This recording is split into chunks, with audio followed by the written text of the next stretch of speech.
Hey guys, what's going on? It's Brandon. Finally got my beard trimmed, huh?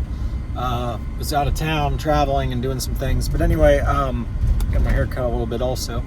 But wanted to touch base with you here. That video that I uploaded last night was about a gentleman who had about 15 to 1800 miles on his car and his oil raised on his z06.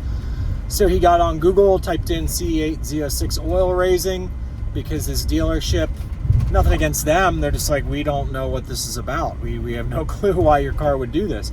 So he finds my stuff. You can find him in the comments on one of the previous videos. He comments and he's like, hey, I'm in the same boat. What's the deal here? And I said, do you have a C8 Z06? I said, yeah. Or he says, yeah. And he says, my oil raised up like a foot. And I was like, okay. What's your phone number? Message me on Facebook. So he was able to get a hold of me. And that's what this stuff's all about, guys, because the moderators delete these kind of discussions. They cover for General Motors and they make it so that we can't all learn about the topic that all of our cars are susceptible to. They delete this stuff.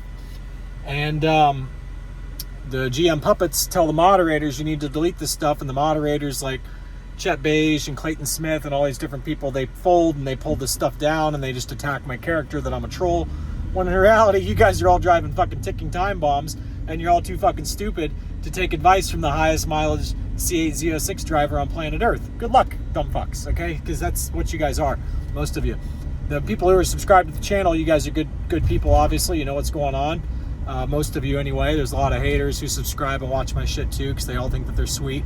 But at the end of the day, these people are going to be annihilated. When we finally do the documentary about how fucking stupid the rest of the vet community is to cross me on this shit, when I'm trying to make you guys' lives better and make you guys' cars more safe and reliable so that they don't kill you when you're on the fucking tail of the dragon in the mountains. Fuck you, dumb fucks. I mean, it's pure karma what's coming for you guys. But anyway, so this gentleman is a good dude. He reaches out to me. We talk. First, we had a first phone call, and he tells me everything that happened with his car and how he pulls it in the dealership. And I can't, I didn't even record that video because, you know, he was getting into all kinds of details, and I was driving, doing some stuff while I was talking to him because I was busy. But long story short, he named off, you know, the dealership, his name, blah, blah, blah, all these different people. So I wouldn't feel comfortable airing that video anyhow, even if I did film it, but I didn't. So then I said, hey, I got an appointment here. I got to do something. Can I call you back? And when I called him back, that's the video that you see. That's why he didn't get into all those details again. So I'm basically giving you guys the backstory, the footnotes to what the first call was about. He basically says, my dealership has no clue what's going on. And I said, well, you know, it's not their fault. General Motors isn't telling anybody that this is a problem. And I think it's because it's on the 6.6 also.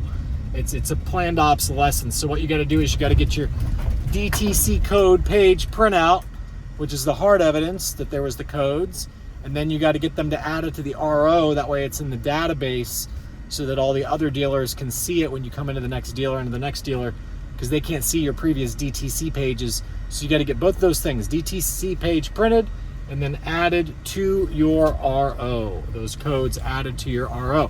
And the dealers are going to say, oh, these have nothing to do with anything. These are the infotainment system glitching. Right, that's what we said is the problem. When the modules glitch, miscommunicate with each other, it causes detonation. And remember, guys, I told you guys that I noticed that the 24s and 25 with the Google infotainment cars were glitching far more than the 23s. And that's why I didn't want to buy a 24 or a 25. I went ahead and paid extra for my third 23, which I ended up parting ways with without using it because I realized I was stuck in the damn lemon car. Nobody in the world wanted to buy that car because it was ticking, and they saw that GM didn't want to fix it in a timely manner. And people can see that, you know, all the service history on it. And they can see that, you know, it'd been in the shop a ton for this ticking engine issue. All that stuff's visible to the public when they go to buy your car. If they stop into a GM store and say, hey, I want to see the history on this car. So I'm not going to sit here and lie to somebody and say, oh yeah, this car is great.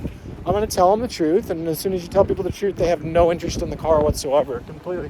It's not even like people offer you 20 grand less. They don't want anything to do with it. Okay, so that's what qualifies a car as a lemon, is when you can't get rid of it because not even, you know, at the same price that you would have gotten. It's a huge diminished value situation. So anyway, I'm going in here to get some food and into the grocery here real quick. So I'm gonna let you guys go, but I just want to give you guys the footnotes on what that was about. That video last night that I put up, and coming in here to the grocery to grab some food. See ya.